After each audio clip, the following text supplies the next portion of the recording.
林厝社区的关怀据点，为长辈时代来安排音乐的课程。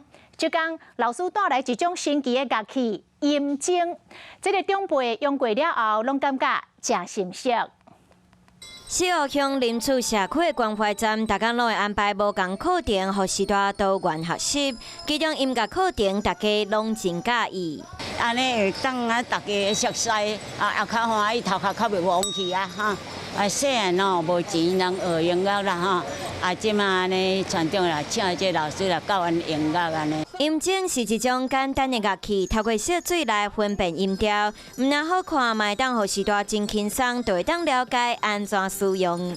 它基本上它是一个旋律的乐器，借着这个音高呢，来互咱长辈吼时代会当去熟悉这个音乐入门啦。每礼拜一摆音乐课是时代上欢喜的时间，希望时代拢会当欢欢喜喜食百年。